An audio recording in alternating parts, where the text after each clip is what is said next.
Ma, what's for dinner? Meatloaf. Meatloaf, Ma! Meatloaf!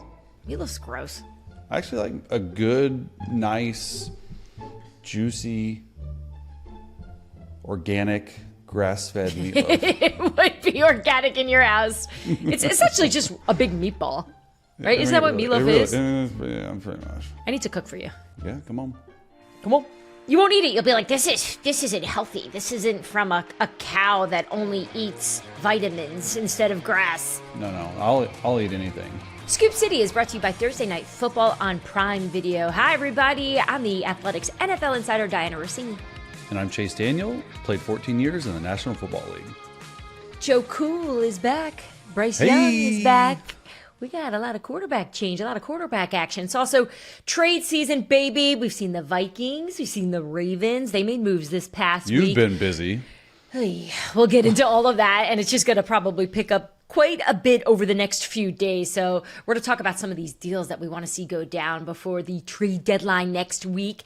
And the Athletics draft guru, Dane Brugler, he is going to join Scoop City today because we've got a lot to discuss with him. Not only do we have to talk about the quarterbacks from last year's draft class, but essentially just how he sees next year's draft class looking. And let's just spoiler alert this thing right now. It ain't good for those teams looking for a quarterback. You're in trouble. But first, here is what I'm hearing around the league. So the Indianapolis Colts made a very big organizational decision. They've decided to sit Anthony Richardson, their top pick quarterback, in favor of veteran Joe Flacco, who will now start this weekend and is expected to start the rest of the year. Anthony Richardson saying his head coach didn't really give him much of an explanation as to what is happening here, yet we know all the flags, right? We've seen all the signs. Does he need explanation? Great point. I didn't even think that. That's a good point. Like, you know what's going on, right? I mean, come on. Look, we talked last show, and, you know, I think because you're a former player, it really hit home to you that he was open with everyone about admitting he was tired and didn't want to be out there so he could catch his breath. Obviously, there needs to be some growth there, right? So I do think the Colts made this decision because they need to make an example out of this as well. Of this isn't what the Colts are about. We're not going to allow this to be the culture here. Yeah. And it doesn't hurt that we've got Joe Flacco here, who some would argue give us a better chance, and we've seen it in some situations. Everyone would argue. What do you make of it? A better chance. You know, I was pretty harsh last episode on Anthony Richardson with the whole tap out thing, and rightfully so. Like, you know, you can't do that. And then we find out, you know, he gets benched, and it's not just for a game. It's quote unquote moving forward. And so that was a little bit crazy because I agree that it's really twofold for me, Diane. I agree that he needs to be benched based on his play. I agree that he needs to be making an example out of the tap out thing. So why is it so surprising to me? Right? It's like, why this makes total sense. And I look back at it, I'm like, well, Anthony Richardson has started 10 games. He's completing 44% of his passes this year. That's like the fourth worst in the last 25 years. It's bad. And then you go to the film, and the film's as bad as I'm saying it's as bad, right? So I watch the game, and I'm like, well, okay, that's actually not that good either. But you're not allowing the guy to develop. And I think that's sort of telling in this whole situation because you're starting the 40-year-old Flacco, which we're huge fans of on this show. And I went to my GM hat and my player hat. I'm like, all right, what does this tell me? One, it tells me that Chris Ballard and Shane Steichen, Chris Ballard the GM, Shane Steichen the head coach, they think, and the owner, they think that this Colts team is a much better team than 4-4. And let's be real, if they would have beaten the Houston Texans, the almighty Houston Texans, which I think you picked to win the Super Bowl, by the way, not positively sure, but I think you definitely did. I did. I stand by it. They would have been in first place in the AFC South. The Colts would have, if they would have won. And quite honestly, they could have won. So I love this Colts roster. I think, and they think that Joe Flacco gives them a better chance to win now. And you really look at the AFC playoff picture, right? It's like Chargers and Broncos are in it. There's some others like Texans. They beat the Texans. Steelers. They beat the Steelers. Like they didn't beat the Texans. They can play with the Texans. So you look at it and it's really not great this year, other than Chiefs and maybe the Ravens, who even lost to the Browns. So it's a wide open AFC race. They're the 8th seed right now. So everything's there for the taking. So I think this move is for this year. Well, I'm going to steal your little GM head coach hat. Where do you store those? May I borrow it? It's in the back. It's back here. I'm going to throw it on. And look, it looks to me as if this is a leadership that goes, we need to win now for these guys. We need to win now for this locker room. We need to win now for this organization. And we need to win for our jobs, right? Because Chris Ballard hasn't made a lot of great decisions. Don't you come on here talking bad about my guy, Chris Ballard. I am not talking bad. I think Chris would come on our show, which we should have him on. Job. And he would admit that there have been some missteps here. No there doubt. have been some chances and swings he has taken on the quarterback some older position. Quarterbacks, Yes. and they haven't panned out, whether it was Carson Wentz or Ryan, Phillip Rivers. Mike Silver had a great column about the situation, and my favorite line of the whole piece was, Jim Irsay loves his old rock stars as much as Chris Ballard loves his old quarterbacks. Yeah, I read it. I stopped halfway because I couldn't take the slander. You better get some nerve if you're going to be in the media. I know. It's so hard for you. I get that. It's hard for me too, right? Because it's like you interact with so many of these people, and they're great. And unfortunately, it's a performance-based sport. And if you don't win, you get here come the criticisms, right? No doubt. So, look, I see this as a really big shift for this team, but now I wonder what's next, right? Shift. Is this going to be a Bryce Young situation? Are they going to take calls on potential trades? There's no way, right? Where are we going with this? Like, are they going to move on from him totally? I don't know yet, right? I don't know if they know. I think they just looked at this and said, we've got to make a change, and we'll see how this sort of shakes itself out. But if we know, anyone that watches football knows that he needs to play more, right? In order for him to get better, he's got to be on the field. And by putting him on the bench, that's preventing him from getting better. You're just kicking the can. So we've got our draft expert, our guru, Dane Brugler, who studied Anthony Richardson a ton coming out of the draft. He's going to join the show in just a few minutes because I want to go back to the draft. Like, what were they saying about him? Because it's hard to remember because it's always so busy that time of year. Of what was he supposed to be? So Dane joined Scoop City. And really, all the 2023 quarterbacks. You know what I mean? It's like it's true. It's true. Not a good class. It is not. Now, look, we are days away from the trade deadline, and before we get into the teams that are most likely to make a deal, because we've got some buyers, we've got sellers. We actually had a lot of action again this past week. We saw a lot of moves made the week before, right? Obviously with Kansas City. Getting in on it, and then they got in on it again. But the Vikings were the team that they stood out to me this last week after they traded for left tackle Cam Robinson. What'd you make of that trade? Oh, I loved it. To be completely honest with you, one, it told me that Kevin O'Connell's win now, and they believe in what they are doing. Like, anytime you lose a left tackle, it can be season disaster almost, unless you have a really good one. Then you go out and you get a guy, Cam Robinson, who's played at a really high level. He's got a higher salary, but it proves, and it proves to us in the media that they're all in. But you know what matters the most, Diana, is the people in that locker room where, hey, I understand that my quarterback is going to have his blind side protected. This signals them, and I've been a part of some teams with the Saints, with the Chiefs, where you make some moves and you're like, okay, we are all in. Let's freaking roll, and it gets the locker room excited. This is what I thought of when I thought of this one, for sure. Yeah, and the Vikings, they've lost their last 2 games, right? They're 5-2 on the season. They're playing this very tough NFC North. So in terms of competing, they all the chips are in here to make this work with Sam Darnold starting and now getting some extra protection. Then we saw Deontay Johnson. He was traded to the Ravens, and that's a name that we kept talking about over the last few weeks. It's been actually probably since September. I feel like you were on this early. You knew it from like the time he was like on the Panthers, like he was probably gonna get traded again. I know. Yet he led the Panthers in receiving this season with 30 catches for 357 yards, and 3 touchdowns. But I knew that this Panthers season was kind of out of control in Yeah, terms for of the sure. direction they want to go in, and this would be smart for them to move an asset. So there were a bunch of teams that were calling them. There were two other teams. I know, Chase, you're going to go tell me who. I can't. There are two other teams. No, who? Give me a division. Or give me a conference. I will tell you the answer to this after the trade deadline. I promise. On our next show, I'll go through some of this. Because these are the same people who are in on other receivers around the league, right? So that's why they're trying to keep quiet. But anyway, this is the best deal that they were able to get. So the Panthers received the Ravens' 5th-round selection in 2025. The Ravens receive a 2025 6th-rounder in addition to Johnson. So it looked like the Ravens just absolutely destroyed them in this trade. But that was the best offer the Panthers could get. That was it. So they did what they had to do. Sometimes you just got to get the deal done. It's not about how it looks.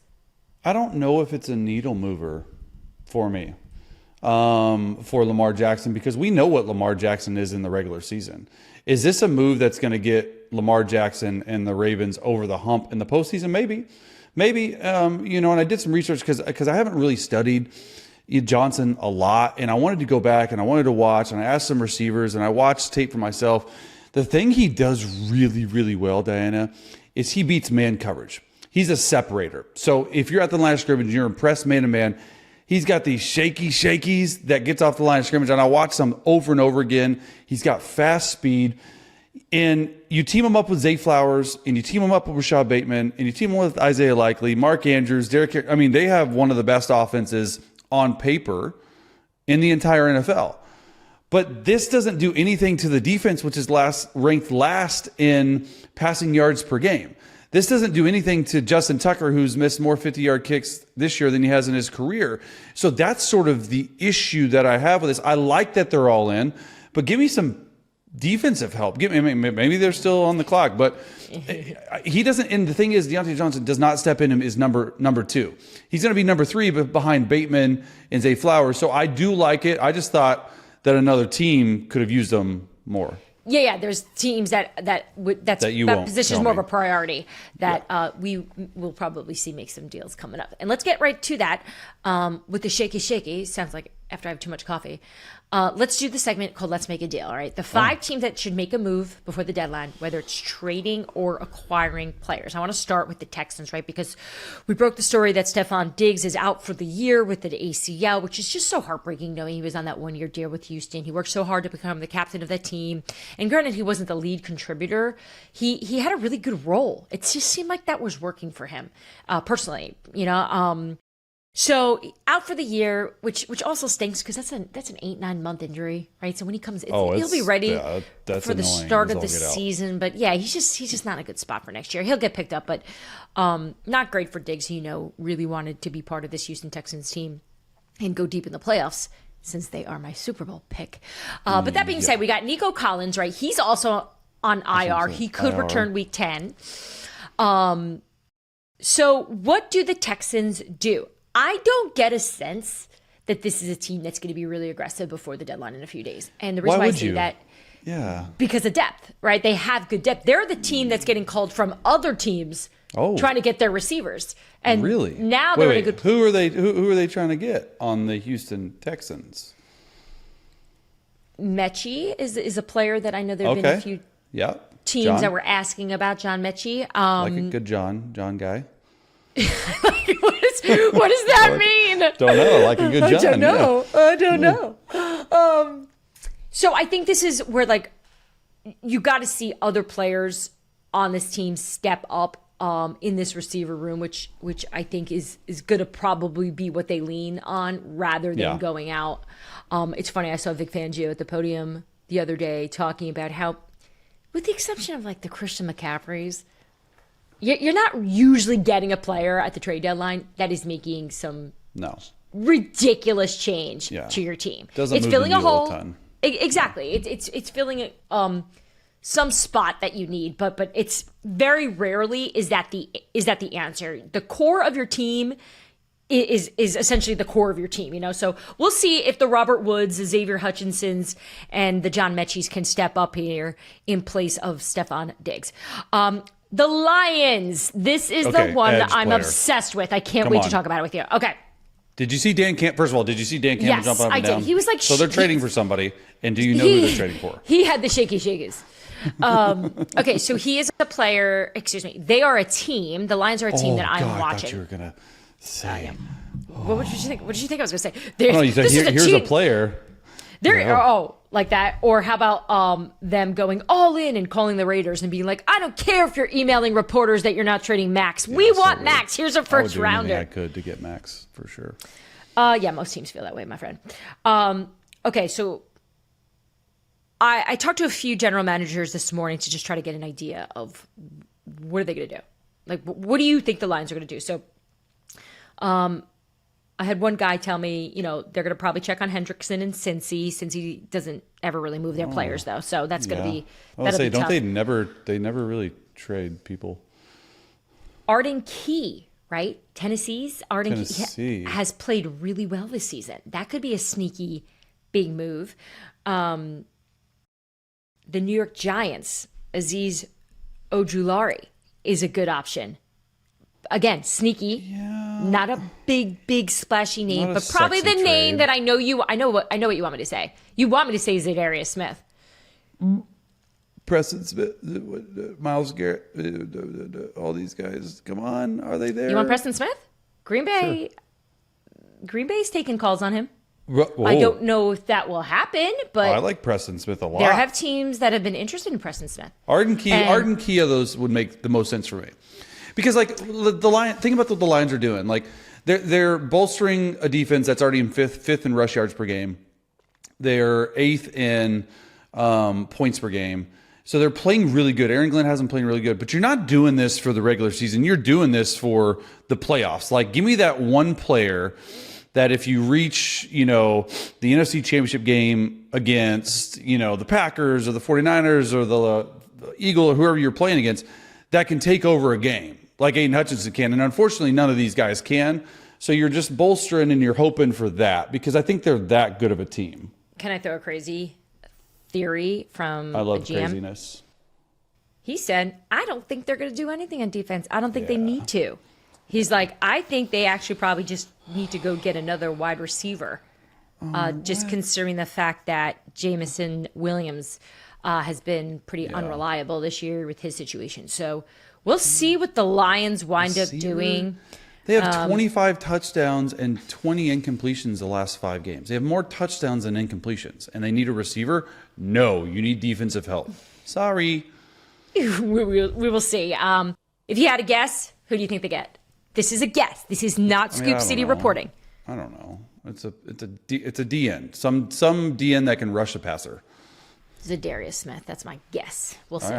All right, we got the Falcons. Okay, so I'm actually glad we're talking about Zadarius Smith because that's a name that comes to mind when I think about the pass rush that they need to bolster. He wasn't at practice with the Cleveland Browns. He was out with an illness. That's always kind of like the tell, right? When things start popping up. Look, he could be sick. I heard the stomach bug is going around.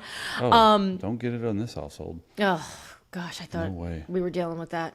Ugh. That's the worst. The worst. So for the Falcons. Wait. But why would let me just stop. Why would the Falcons make do they think they're contenders? Yes, they think they're contenders. Okay. I'm just wondering. No, that's a really good question. Not about the Falcons specifically, but I can't believe how many teams that I talked to this week that are now trying to acquire who I thought were going to be, selling last week because things change, right? And it's going to change again. Like the teams that we think would probably be sellers right now, if they win, perhaps maybe they think they got a shot here and continue. Like the Arizona Cardinals come to mind, right? 49ers come to mind. The Cardinals were a team that I definitely thought were going to be selling off. And now I think they're in the business to buy. So we'll see what happens there. And then we got the Buccaneers, all right? So I've been hovering around the Bucs. Did you say, were you confused by that? No, not the Bucs. There's the other Arizona Cardinals thing. But I digress. Let's go. They're in the market.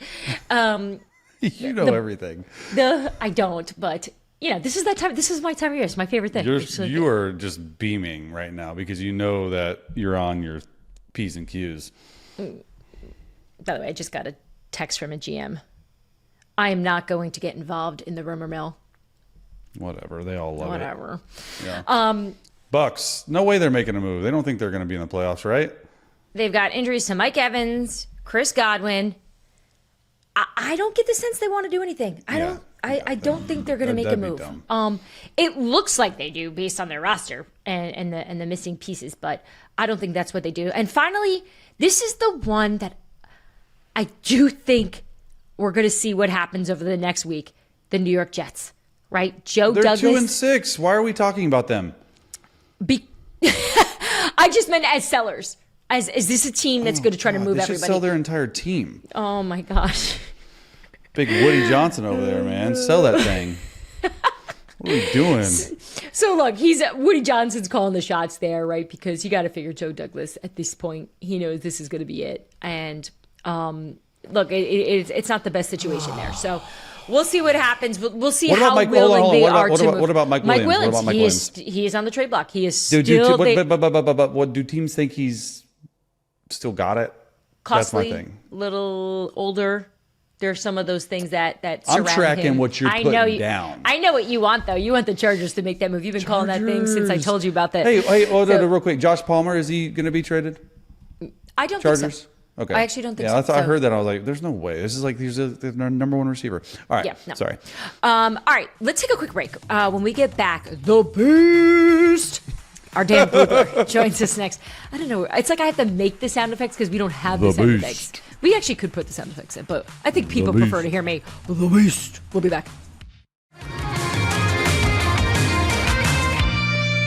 Welcome back to Scoop City. So we've got the NFL trade deadline less than a week away, and we got a lot of draft implications on the line. We welcome in the Athletics draft guru, the Beast himself, Dane Brugler, joining Scoop City. But before we hop into everything that's going on in football right now, when do you start working on the Beast? Like, are you already like on chapter 15? It's a living, breathing document. I mean, there's no starting on it. It just kind of is always just there because you're always getting information for future versions, right? So I'm pretty far along. This is my favorite part of the process because we actually have new tape.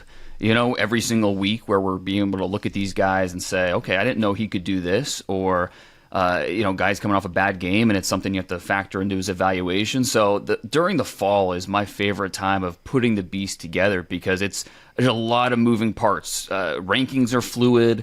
Guys come out of nowhere, and it's going to continue all the way through December and into January with the 12-team playoff this year. It's going to make it a lot of fun. Jeez.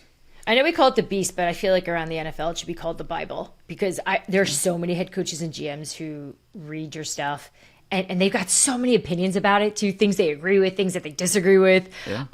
And they like they like to talk about it too. I'm like, call Dane. Like, what do you want me to do? He's the I hear it. Trust me. I hear it. Trust me. But you're so respected. So if you are a listener of Scoop City and perhaps you haven't checked out The Beast, make sure you do that. It is just, without a doubt, the most popular thing we do at The Athletic. And it has everything to do with the work that Dane collects all year long and the relationships and also just the analysis he's able to provide. So make sure you check that out. So let's just get into it, right? So much quarterback talk. We've seen not one, but two quarterbacks from that 2023 quarterback class now get benched. CJ Stroud, obviously the diamond, the superior diamond in that group. What did the league miss on these guys as we're seeing a lot of organizations appear to be moving on? Don't forget about Will Levis either because he's right up there too. He's like halfway benched. Well, I know there are a lot of like half in, half outs. and there's definitely a world where Will Levis would have been a top 10 pick. I mean, the Titans were calling everybody in the back half of that first round to trade in and get Will Levis, and they just happened to get him in the second round. So really, it's basically on par for what we've seen from quarterbacks in the first round, right? I mean, some years are better than others, but the hit rate on quarterbacks is less than 50% in the first round. So I think you look at quarterbacks when they're drafted. Some are overdrafted and some are just plain misses. And I think this 2023 class had both in the top 5. Anthony Richardson, he's a player that was just overdrafted because of the rare physical traits. He had less than 400 passing attempts in college, a losing record, in his 13 starts. He had more 100-yard rushing games, 4, than 250-yard passing games, 3. So all these red flags, and he was hurt. There was a concussion, there was a right knee. He had surgery. Go back to his high school days. He had a shoulder that missed time. So, and obviously health has been an issue for him now in the NFL. The Colts knew the risks here. And that's why benching him it's surprising, but it's not. It's surprising because, again, the Colts knew what it was going to take.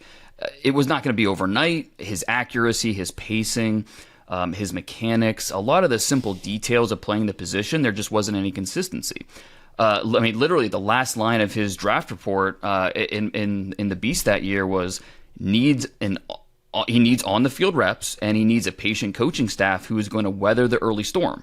And being hurt most of last year obviously hurt, but it's also not surprising with this move because sure, in a vacuum, it makes sense to keep playing the young kid and let him battle through adversity. But there are 52 other players in that locker room, not to mention hundreds of, from the coaches, the support staff, the front office, the people that are working for the organization. Hundreds of people are affected by wins and losses. And in a perfect world, you stay competitive, you play through the learning curves, the bumps in the road.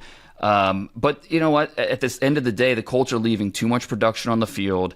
The negative plays add up, and the other players, they see it. And so, and meanwhile, you have a backup that's led a team to the playoffs as recently as last year. They had to make this move. And so, will we see Richardson on the field again? There's no doubt. But right now, I think it was the only move the Colts could make. And so this, not to get off topic, but I think an interesting byproduct of this situation is it's kind of a reminder that NFL is not a developmental league. And a great example is Jaden Daniels, who we'll talk about more in a little bit, I'm sure. But had he gone pro after his third year at Arizona State, and he considered it, he knew he wanted out of that situation. Instead, he opted to transfer. And so if he would have come out, he would have been a day 3 pick, and who knows where Daniels is now. He chose to transfer, goes to LSU for 2 years, and those were just monumental years for his development. And, I get pushback on that because if you have a chance to be a first-round pick, go get paid. I get it. But with NIL and transfers now in college football, it makes a lot more sense to find the best solution or situation, develop, get paid. And I think we'll see a lot more underclassmen quarterbacks stay put in college instead of chasing that NFL money. Well, that's with Anthony Richardson. He has 10 career starts, right? And so you bench him, but is it? I mean, let's be real. Like the NFL has an epidemic, a quarterback epidemic, and they don't develop guys. And they look at Sam Darnold and Baker Mayfield this time. They're in different situations with different coaches, different fits, and they've put the team around them, and they've flourished this year. And with Anthony Richardson, why do you think teams are willing to reach like that for a player that they think he can be, but then also not develop him and pull the plug after 10 weeks? We've seen it. We saw it with Bryce Young. I mean, he's got more starts, but when we see it with Anthony Richardson, that's what I don't get. I just think that there is an unknown variable when you draft any position, but especially quarterbacks. How will guys answer to NFL speed? And I don't know, maybe one day with virtual reality and all the, we'll be able to find more of an answer to that unknown variable. But I just think it's something that is hard to figure out. And sometimes with the case of like a Sam Darnold, where the situation was just so bad where he was originally that, okay, a couple years later, a couple situations differently, he's able to surpass that and get better and have that added experience, and guys are just more mature. And if they have the mental toughness to power through, great. But okay, that brings us to Bryce Young. I mean, he is a guy that, because of his size, I think a lot of people were like, it's not going to work. And but I don't know, the size is not necessarily what's holding him back in the NFL. I mean, he played in the SEC, where his offensive line was just as big as the Panthers' offensive line. It's not like he can't see over the offensive line. So size is a factor, but not the key factor what's holding him back. He just has zero confidence right now. And I think that's so different than the player we saw at Alabama, which makes it hard to reconcile. If this was like a Trey Lance situation where he was playing at North Dakota State, and he wasn't playing NFL level defenses each week, or he wasn't playing in 100,000 plus seat stadiums on the road, it would make more sense. But it was high stakes every week in the SEC, and he handled it well. He won a Heisman Trophy. He played at a high level. So those intangibles of what he showed in college are why so many people in the NFL were willing to look past the size, look past the average arm, and be believers in Bryce Young. I had one NFL GM tell me he was quote-unquote genius level on the whiteboard with just the way that he processed everything and understood what to do, how to attack the defense. So, I mean, he truly operated like a point guard, but that's just a total opposite of what we've seen in Carolina up to this point. So, I don't know. Is it a situation where a new home is going to help him get past that, or is this going to be a mental block that follows him throughout his career? I know, Dane, I recently spoke to one of his coaches at Alabama just to try to get an understanding of what's the disconnect. What is Carolina not doing to try to get a better understanding? Because I think most of the league is looking at him going, okay, well, maybe he isn't as great. And, this coach just reassured me again of like, no, you don't understand. He's so smart. He has such an understanding of this game, and he's talented. And like yourself, having conversations with GMs and coaches around the league right before that draft, it was hard it was hard to find anyone criticizing him. And the size thing was not brought up as much. It was mentioned, but Chase and I spent some time in Denver this training camp with Sean Payton, and I was talking to him on the sideline a little bit about just picking quarterbacks, and he said it's so darn hard to figure out if someone will pan out. But when the measurables are all lined up, when everything is even, and one thing is off just a bit, you go with the traditional type. Because we were referencing the Bryce Young, C.J. Stroud situation with Carolina, and obviously, that's just the way he functions, and I'm sure that's easy to say now when you look back at it. But I do think around the league, there was a big miss in terms of who the better quarterback was going to be coming out, because I know most people thought it was going to be Bryce Young. So it's been the year of the resurged quarterback, right? Like you mentioned, the Sam Darnold, the Baker Mayfields, even Geno Smith a bit, even maybe perhaps Jameis Winston. Yeah, for sure. Are you a firm believer in the program of putting a player like Bryce in a place that he can flourish, like we're seeing Kevin O'Connell do with Sam Darnold? Well, I don't think we talk enough about how dependent the quarterback position is. It's not as simple as, okay, let this quarterback come in and he'll elevate everything around him. Does it I mean, and obviously, Chase, you can speak to this better than anybody. I know he's sitting there like, Yeah. It's a very dependent position. It doesn't matter if your offensive line can't block, if your receivers can't get open, if the routes, if the timing is not correct with the routes, if there's no run game to speak of, and the defense knows that. All these factors play into it, and it's sometimes we try to boil it down to these simple aspects, when in reality, it's so much more complicated. There's so many different factors that go into this, and it gets amplified in the NFL when you only have 16, 17 games in the regular season to really put your best foot forward, and sometimes it can snowball. So it's for rookie quarterbacks, for young quarterbacks, you do your best. If you're an NFL GM and a head coach, you do your best to create a cohesive infrastructure within your offense that's going to help your offense succeed, and you roll the dice and see what happens. Sometimes it's as simple as that. Speaking of two cohesive units, let's move forward to this year's guys, right? It's the rookies, mainly Caleb Williams versus Jaden Daniels. I think Caleb has played better than he did in the first 2 weeks, right? Mm-hmm. He was a rookie. But Jaden has really put himself, in my opinion, in almost MVP conversation with the way that he's playing. He's instilled hope in that fan base, in that franchise, and everyone. I mean, Dianna used to cover it, and she's getting excited about the Washington Commanders and just everything that they're doing. We've had PFT on back-to-back episodes. Like, he's getting pumped about it. Well, what have you seen in their maturation process? Because you're getting way different results. And it's Jaden is looking right now like he understands it a little bit better. Well, and I think this is a perfect along the lines of what we're talking about.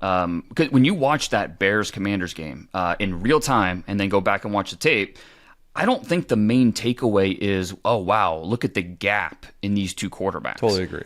I think the difference is, again, the offensive infrastructure and what they're being asked to do. The Bears, it just feels like they're still trying to create an identity. Just sequencing of the play 100%. calls, the execution of the offensive line. It feels messy. It doesn't feel cohesive.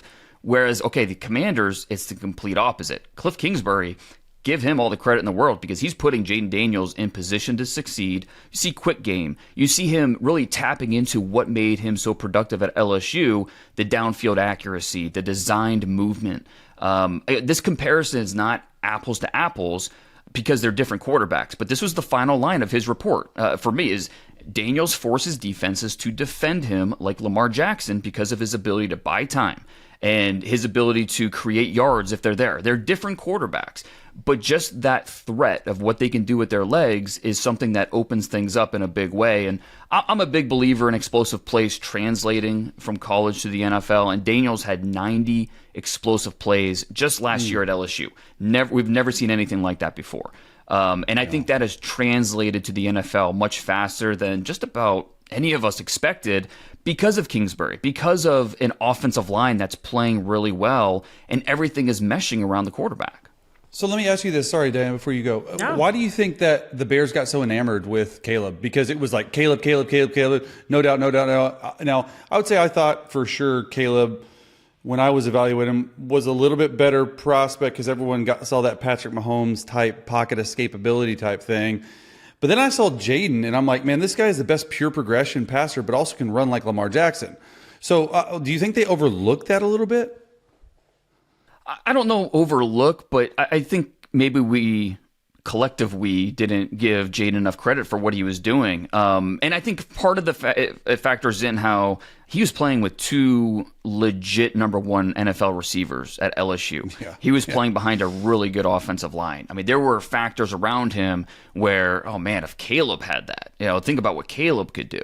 I think that when doubters hear, me say about the offensive infrastructure, oh, you're making excuses for Caleb. And honestly, I don't need to make excuses for him because he has more passing touchdowns than Daniels does right now. And he's played in fewer games.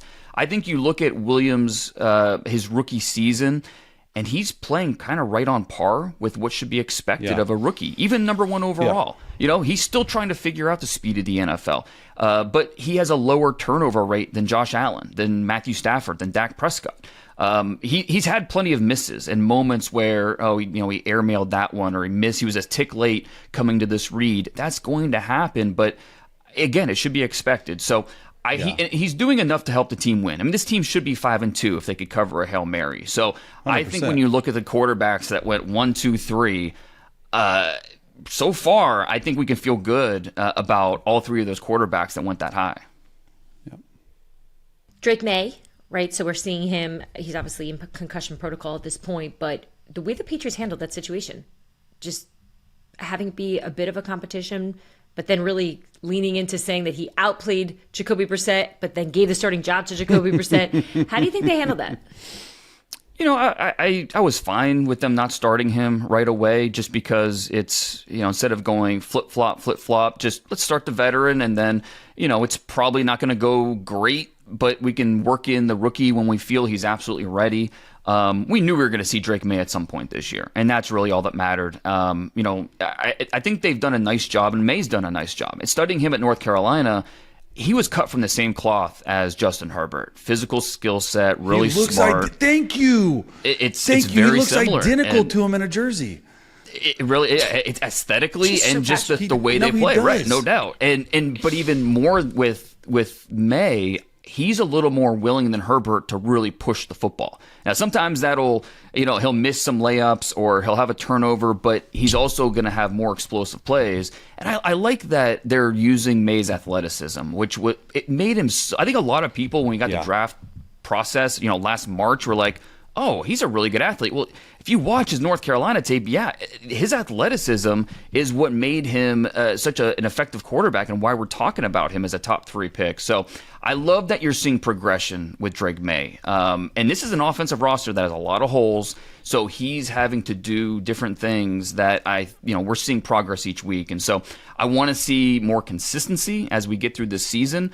But if you're the Patriots, I think you're feeling really good that, okay, this is a guy we can build a franchise around. Yeah, I liked how they handled him. He wasn't ready to play right away, to be completely honest, behind that offensive line.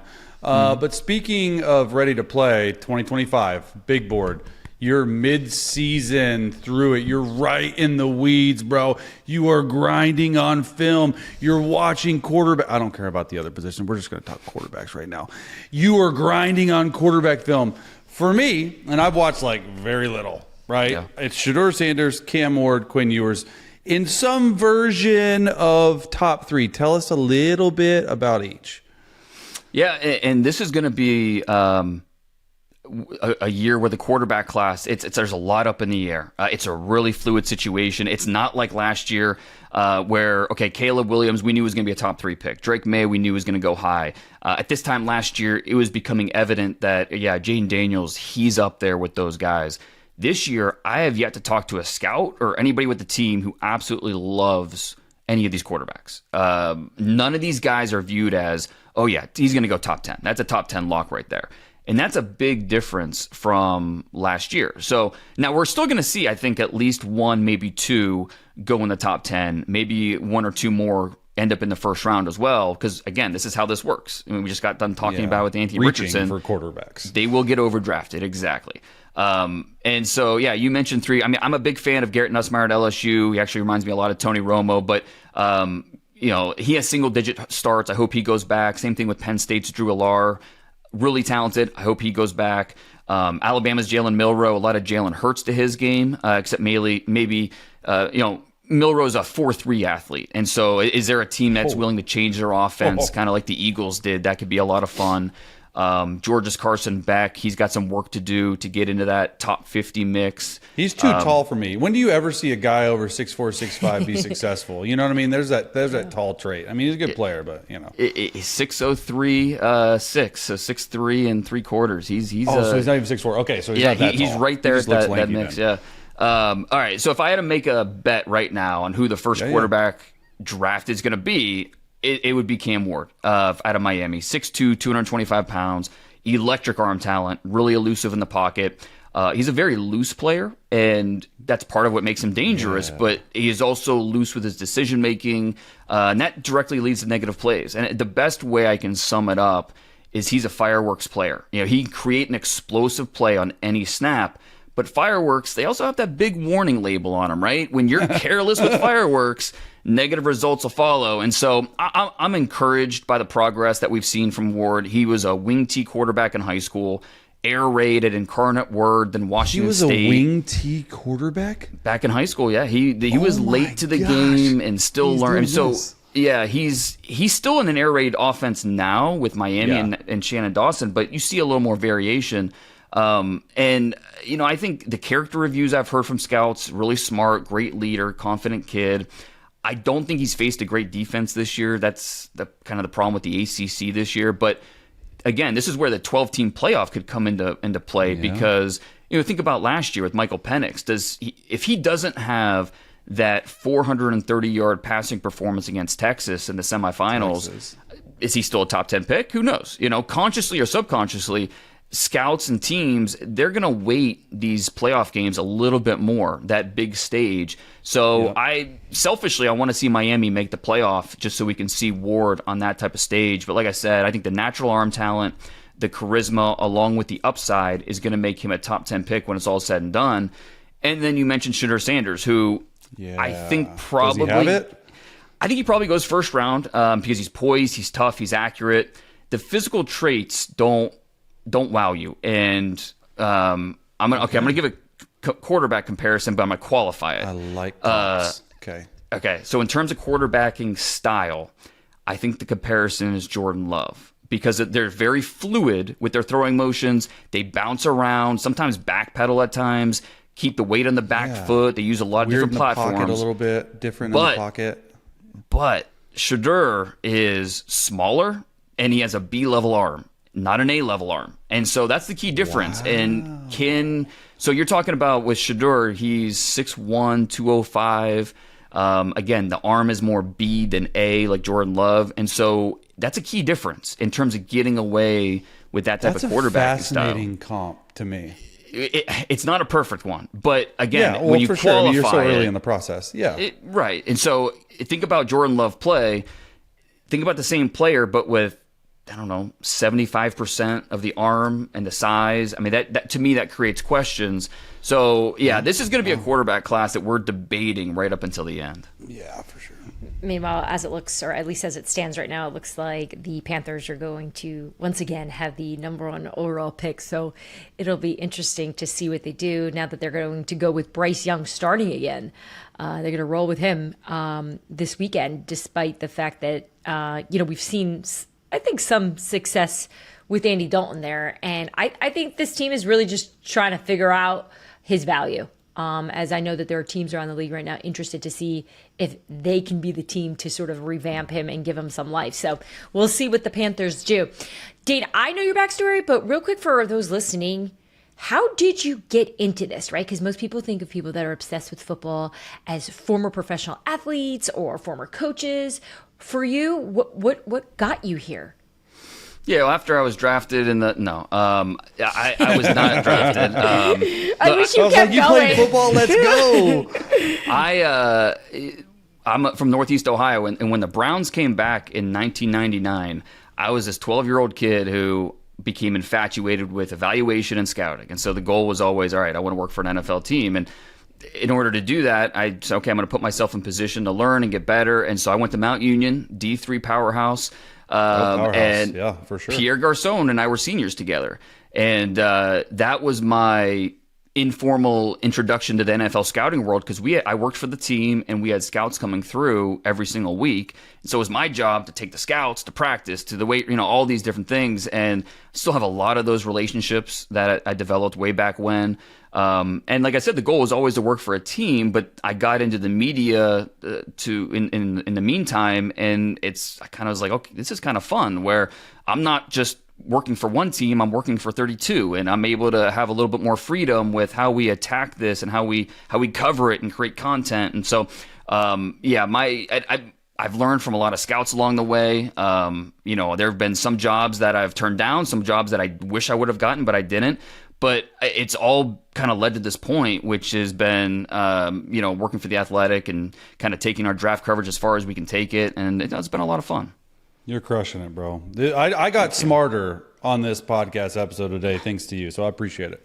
I know. I hope that I hope you come back and visit with us, because I do think it's fun to kind of look back at where these teams were, what they were thinking, and to see how it's panned out for them. As pretty much how we started this interview. It's difficult to nail it. It's difficult to get this right, and everyone's going to try to do it, but only few seem to nail it. So you nail it. Thank you so much for hanging out with us here on Scoop City, and we will definitely have you back soon. I can't wait. Thanks, guys. This episode, hopefully you were listening to it before you got to take your kids out to go trick-or-treating on Halloween. We thought we would celebrate spooky season, so we're going to end the show here by playing a really simple, fun game. I am going to read you 2 choices, Chase. We're going to decide which of them is scarier. Okay? Ooh, which one's scary? Don't give me gray area. Be a decisive young man that you are. All right? You ready? Decisive. Yes. Okay. What's scarier? Actually, who's scarier? CJ Stroud or Jaden Daniels? Who's scarier? Should I do the sounds or no? Nice. Jaden Daniels. Did I just say that? Yeah, I said Jaden Daniels. You did? I like Jaden. I like the pieces around him, and I like Cliff Kingsbury designing those scary plays that he's running. God, that was so creepy. Don't do that again. You're creepy when you said that. I think CJ Stroud has been fine this year. He was obviously better last year. But I think this is going to be a scenario where the surge will begin in the second half of the season. So right now, I understand why you're saying Jaden. I'm going to be terrified if CJ Stroud comes to the playoffs. Of course you are, because he's your playoff pick. He's not my playoff pick. They are my Super Bowl pick. What is scarier, tackling Derrick Henry or losing your cell phone? Who came up with these? Derrick Henry, for show. I would actually, I don't really care about my cell phone. Like, I don't. Like, I got an iPad that works. I got a computer that works. But I can't imagine being, I'm trying to put myself as being a linebacker and trying to tackle Derrick Henry, specifically in the fourth quarter when he gets rolling, like, no shot. Like, I probably would just turn my back, be like, don't run into me. Yeah. I'm not scared of Derrick, though. His legs are skinnier than mine. Like, have you ever seen his legs? Oh, God. They're so tiny. Of course the reporter's going to say cell phone. Asked Derrick, I've stood next to him and have shown him that my legs are the same size as his, if not bigger, which, is probably concerning for me. But I am way more frightened about you my need cell a phone. new cell phone. It is god awful. What I'm is your waiting issue for with no case? I can Will- see your SIM card. I can see the guts of your cell phone. It is literally see disgusting. the guts You of need my- to legitimately get a new cell phone right now. Will someone from Apple send me a new iPhone? How does that phone even work? It barely works, as you know, through my text messages that I send you that make no sense. How does at all that give times. you 10 hours a day of screen time or whatever the hell you do? We've gotten to a point with people on our team where they now speak Diana, right? Like Jeremy, I text them things. They don't even, like, if any person outside our team read it, they would be like, what is she Your saying? voice text. Girl, Jeremy just gets it. He's like, yep, you want me to give you the graphic of this. Meanwhile, it comes out like cat, dog, litter. Like, it just doesn't make any sense.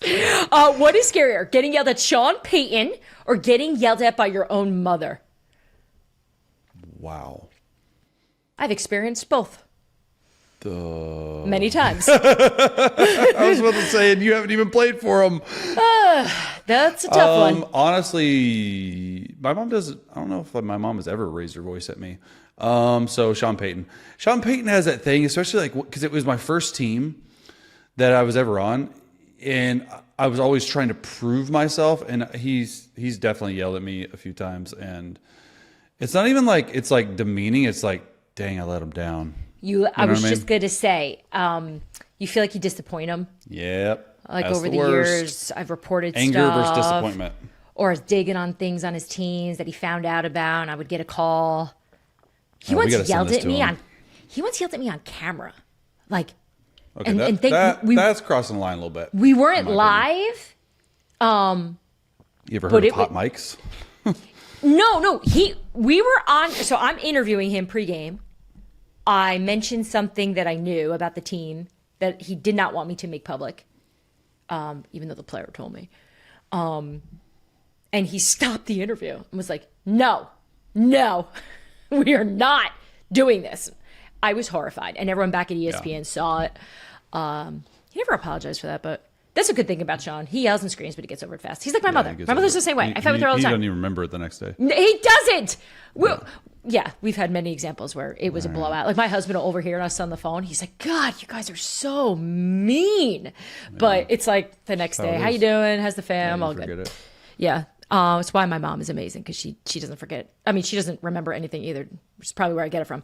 What is scarier, Travis Kelce improvising in space or Travis Kelce singing a Taylor Swift song? Travis Kelce singing a Taylor Swift song. Dude, Our producer, Michael Martinez, came up with these, and I can imagine who him came up with giggling. this one? Michael Yeah. did. He's giggling right now. What's scarier, the pressure of kicking a game-winning field goal when you're the kicker? Ooh, I've thought about this 100 times. Or the pressure of giving a wedding toast? Oh, kicker for sure. But wedding toast is awful. Are you good at them?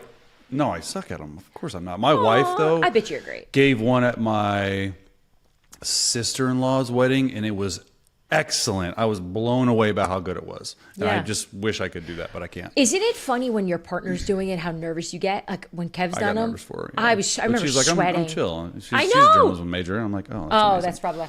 So now, to her point, though, there is something different. I know she's a journalism major. There's something different about, let's just say, being on camera, reporting, be on a podcast, Yeah. versus talking publicly. Like, because Oh, I've given many 100%. speeches, and Yeah. I'm not that I'm great at this, but I'm definitely not good at that. I'm not great at public speaking either, but she crushed it. And she's not a wing it type. She was very prepared, so she was very confident. I'm like, good for you. That's the way to do it. Kevin did the same thing. She had no alcohol before the speech. She was like locked and I loaded. think that's the way to do it. Like just over preparation, just like anything else in life. If you're prepared, you're going to have success. All right, finally, last one. What is scarier, starting your first NFL game or hosting your first podcast? I laugh because I've never seen you nervous in my life. I was pretty nervous my first game. It was a 2013 against the Chargers. But it was a good nervous energy. Here, it's just you carry the load, and I'm just part of the show. So, I don't think that's the truth. But I remember being nervous like 10 minutes before our first show back in July, only because I just didn't know what it was going to be. And look, here we are a few months later. You're nervous because you care. You're nervous because you care, and I appreciate that. That's why I'm still nervous, because I still care. Either way. That'll do it. Happy Halloween. I hope everyone enjoys the day. Eat your candy. Brush your teeth. Brush your no teeth, cavities. kids. No Brush cavities. your teeth, kids. Be safe out there, and we will see you guys next week. Thank you so much for listening to Scoop City. Bye, guys. Tag me next time. Thanks for tuning into Scoop City. If you want to hear more, make sure you like and subscribe. We drop our new episodes every Tuesday and Friday.